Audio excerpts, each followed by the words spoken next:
Espiritong bumubuhay, ang salita mo, may kapal, buhay mo ang tinataglay. Alleluia, alleluia. Sumainyo ang Panginoon. At sumaiyo rin. Ang mabuting balita ng Panginoon ayon kay San Lucas. Papuri sa iyo, Panginoon.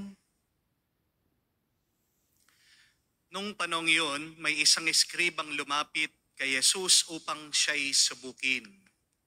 Guro, aniya, ano ang dapat kong gawin upang magkamit ng buhay na walang hanggan? Sumagot si Jesus, anong nakasulat sa kautusan? Anong nababasa mo roon?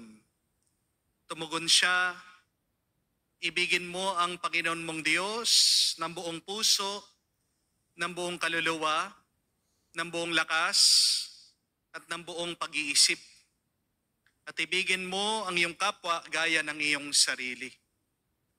Tama ang sagot mo, wika ni Jesus. Gawin mo yan at mabubuhay ka. Sa hangad ng eskriba na wag siyang lumabas na kahiyahiya, tinanong niya muli si Jesus, sino naman ang aking kapwa?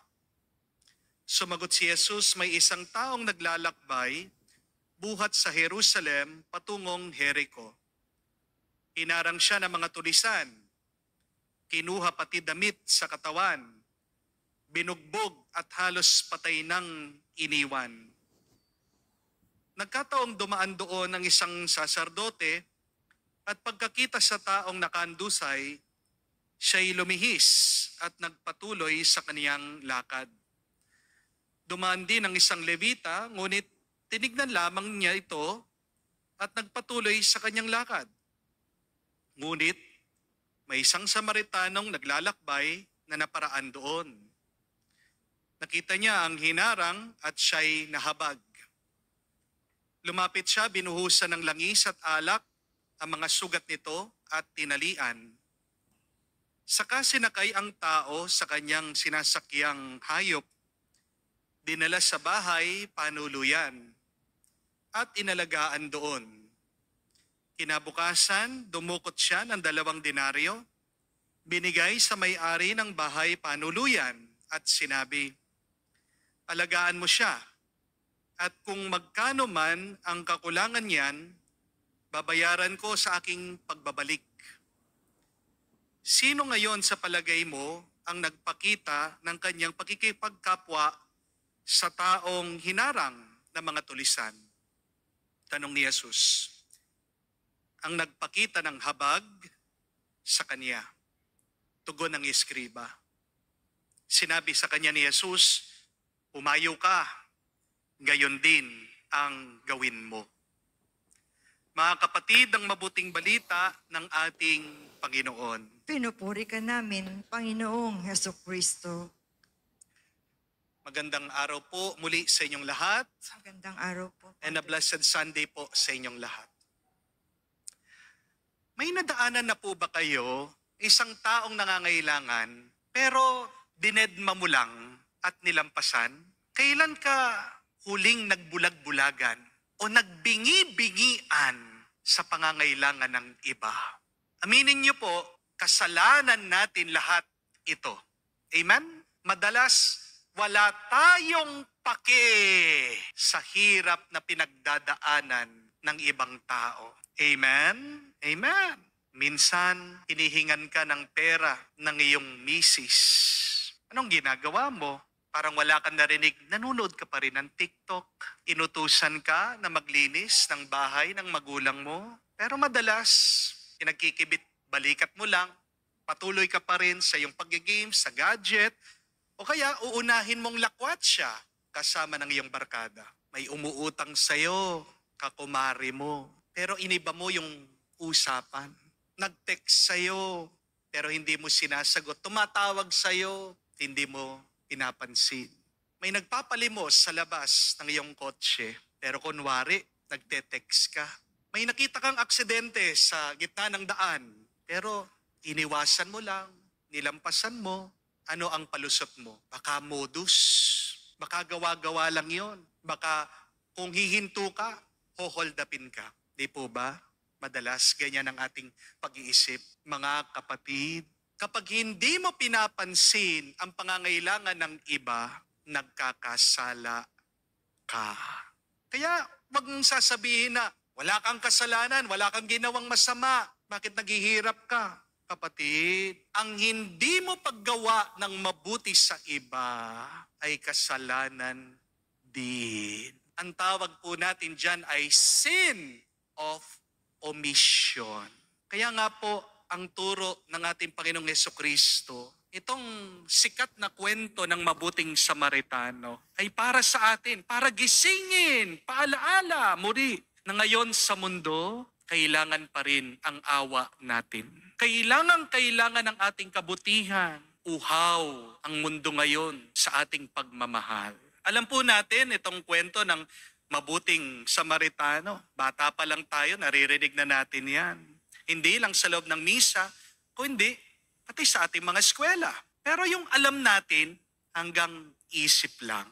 Di po ba? Hindi pa bumababa, hindi pa kumukonekta sa puso natin yung alam natin dito sa isip. Pero paano tayo makakatulong sa mga naghihirap kung hindi rin tayo nakadanas ng paghihirap? Kaya minsan, hinahayaan tayo ng Diyos na makaranas na maraming paghihirap at pagsubok kasi yan ang nagpapalambot sa iyong matigas na puso. Nothing can make our hearts softer, more tender than the experience of suffering, of hurts and pain. Because when you are in pain, it is there that you are changed. Bago po ako nagpari, nagtrabaho po ako sa Maynila. Dahil noon, nagko-commute po ako papasok sa aking trabaho, naiinip po ako habang ako'y nakaupo sa bus. Kaya naisipan ko pong bumili ng iPad. Bago-bago pa lang po noon yung mga produkto ng Apple, iPad. Lalagay mo yung mga music habang nakikinig. Wala pa po mga cellphone noon na pwedeng lagyan ng music. Yun po yung pinakauso noon. Napakamahal po ng iPad. Inutang ko lang po, binabayaran ko po buwan-buwan. Isang araw, sumakay po ako sa bus, nagko-commute ako papunta sa aking trabaho. Habang nakikinig po ako sa aking iPad, bigla-bigla may dalawa pong lalaki, nilapitan ako. Tinayo ako. Kala ko po pulis kasi biglang pinagkakapkap po ako, buong katawan. Ano po ang natural reaction pag kinakapkap ka, itataas mo ang iyong kamay. Pagkatapos po akong pinagkakapkap, biglang tumakbo, umalis itong dalawang lalaki. Wala na po akong naririnig na tumutunog sa aking iPad. Hinold up pala ako. Ninakawan na pala ako. Kaya ako po ay biglang sumigaw. Sabi ko, hold up! Magnanakaw! Pigilan niyo sila! Hinto! Pero kahit na ano pong sabihin ko, ang mga tao ay nakatingin lang, nanonood. Tumigil po ang bus. Bumaba yung mga hold-upper. Hindi ko naman po alam kung anong naisip ko. Sinundan ko sila. Inutang ko lang po yung iPad. Gusto kong makuha. Doon po kami sa gitna ng EDSA. Imagine nyo po, hinahabol ko sila. Pero bigla po ako natauhan. Nung bigla silang huminto at ang isa sa kanila naglabas ng kutsilyo at tinutukan ako. Sabi, ano? Anong gusto mo?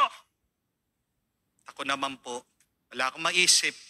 Kinuha kong aking mga earphones, sabi ko, nakalimutan yung earphones, hindi gagana yan, walang earphones. Tinapong sa kanila. Hindi ko na po mahabol. Lumundag po sa mga barrier. Habang ako naman po ay nandun sa gitna, pumapara ng mga bus, hindi ako hinihintuan. From Buendia to Ayala, naglakad po ako, pawis na pawis, inuusukan na masasakyan ng bus. Pumapara ako, walang pumapansin sa akin. Pero alam niyo po, kung anong pinakamasakit doon sa aking karanasan, hindi man po yung nawalan ako ng mamahaling gamit eh. Gamit lang po yun. Pwede pa akong makabili ulit. Salamat sa Diyos. Di po ako nasaktan, buhay pa rin ako. Pero ang pinakamasakit ito ay yung habang ako'y ninanakawan, wala man tumulong sa akin. Ang pinakamasakit ay yung ako'y pumapara, gusto ko sumakay sa bus. Wala man huminto para sa akin. Ang pinakamasakit na karanasan ay yung nangangailangan ka ng tulong, pero deadma. Wala man pumapansin sa iyo. Wala mang uminto, wala man tumulong sa iyo. Kaya nga po, mas makaka-relate tayo doon sa binugbog sa kwento, doon sa ninakawan na tao. Kasi karamihan po sa atin ganyan ang pinagdadaanan. Di po ba? Yung hirap na hirap ka na nga, bubulag-bulaga, nagbibingi-bingian. Ang iba sa iyong pangangailangan. Pero yan po ang katotohanan ng mundo Yan ang kasamaan ng buhay. Ang magnanakaw talaga, doon sa kwento, ay ang demonyo. I don't know if you have realized that. Kasi ang demonyo, anong trabaho niya? Ninanakaw niya yung biyaya, yung grasya, yung bendisyon na bigay ng Diyos sa atin. Sabi, yung damit, inubad. Ano ang damit natin? Yan ang ating karangalan, yan ang ating pagkatao. Binugbog daw siya. Diba? Pag nagkakasala ka, inaabuso mo ang iyong sarili. At siya po ay tinapon na malapit ang mamatay. Kapag nagkakasala ka, papunta ka talaga sa kamatayan. Pero kahit na naging biktima itong tao ng mga kawatan, ng kasamaan, ito naman ang mabuting balita. Kahit na walang ibang puminto o tumulong sa kanya, yung mga malalapit sa simbahan, sa templo, may dumaan na mabuting Samaritano. At ang mabuting Samaritano ay ang ating Panginoong Hesukristo talaga. Tignan niyo po kung anong ginawa ng mabuting Samaritano. Ito'y kilos at gawain talaga ng Diyos. Tumigil daw siya, nilapitan siya, binuhusan ng langis yung mga sugat niya, sinakay siya doon sa kanyang hayop, doon sa kanyang asno, dinala siya doon sa bahay at binayaran pa lahat ng kanyang gastusan. Di ba ang Diyos ang nagbubuhos ng langis sa atin kapag pinili niya tayo? Di ba ang Diyos naghihilom sa ating mga sugat pag tayo'y nasasaktan? Di ba ang Diyos ang sumakay sa asno, si Jesus, nung pumasok siya sa Jerusalem para iligtas tayo sa ating mga kasalanan? At di ba ang ating Panginoong Hesukristo ang nagbayad para sa utang ng ating mga kasalanan? Kapatid, hindi naman lahat ng dadaan sa iyong buhay ay mahal ka, ay pagmamalasakitan ka. Not everybody who passes you by are for you. Don't expect everybody to love you. Kaya nga, wag mong iiyakan yung mga taong hindi tumigil para sa'yo.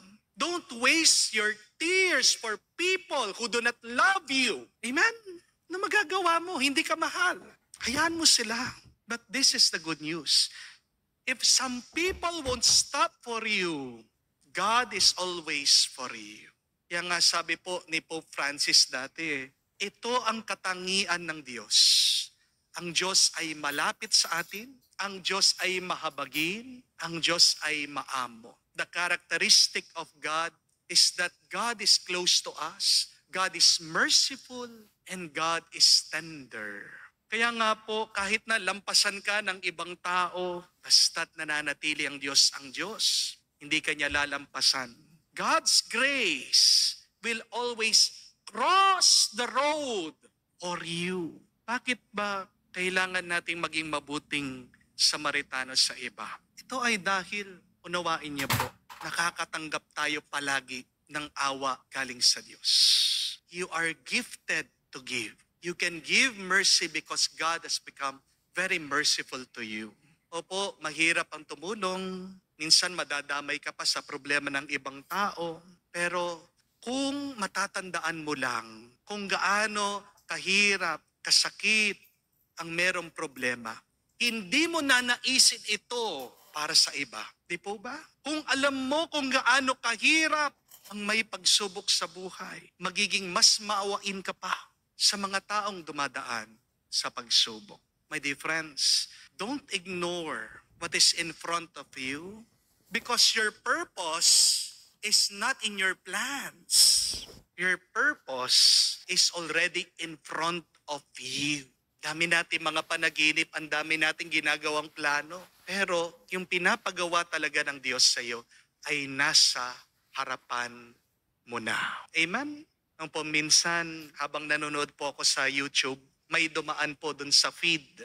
Isa pong news, balita, tungkol po sa isang nanay na nagkasakit po sa kanyang baga dahil po sa kanyang trabaho, nai-stress siya. Siya po yung nag-smoke ng e-cigarette para po maging kalmado siya. Yun po yung kanyang libangan. Pero nasira po, naging affected yung kanyang lungs. Ang malala po dito sa sitwasyon ng nanay, hiwalay po siya sa kanyang asawa. At meron pa po siya mga 4 na maliliit na mga anak. Kaya nanawagan po sila sa balita, humihingi po ng tulong. Hindi ko po alam, pero ako, paniwala ko, pag may dumadaan na ganyan sa aking feed, ginagamit palagi yan ng Diyos para kausapin ako. Kaya kinuha ko po yung GCash ng nanay, nag-donate po ako. At bigla-bigla, may nag-message po sa akin. Sabi niya, salamat po, Father Joel. Ba't kakilala ako nito? Sabi ko. Tinanong ko sa kanya, ba't alam mo ako? Ba't kilala mo ako? Sabi po niya, siyempre po, nag-investigate ako. Tinignan ko po sa Viber. Maraming salamat po. Hindi niyo po alam kung gaano kalaki na tulong sa akin nito.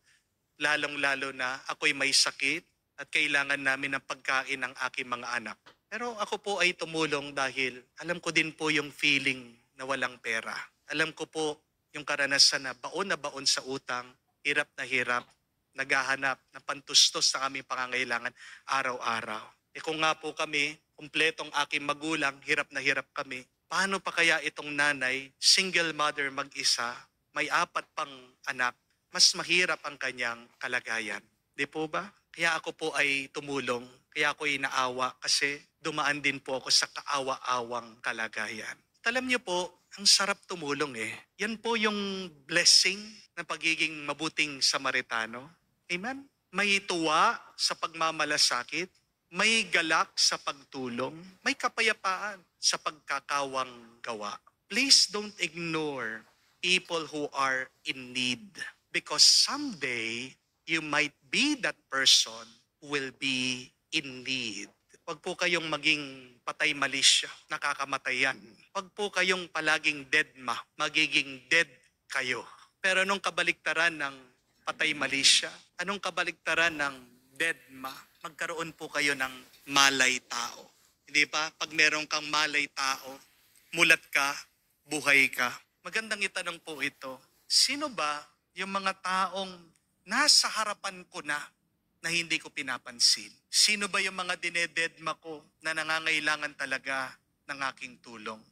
Mga kapatid, kapag naging mabuti tayong Samaritano, kapag naging mukha tayo ng Diyos dito sa mundo, ang pangako ng Diyos, tayo ay makakapasok sa langit at makakamtan natin ang buhay na walang hanggan. Kaya nga po sa banal na misang ito tayo magpasalamat sa Diyos dahil siyang unang naging mabuting Samaritano sa atin.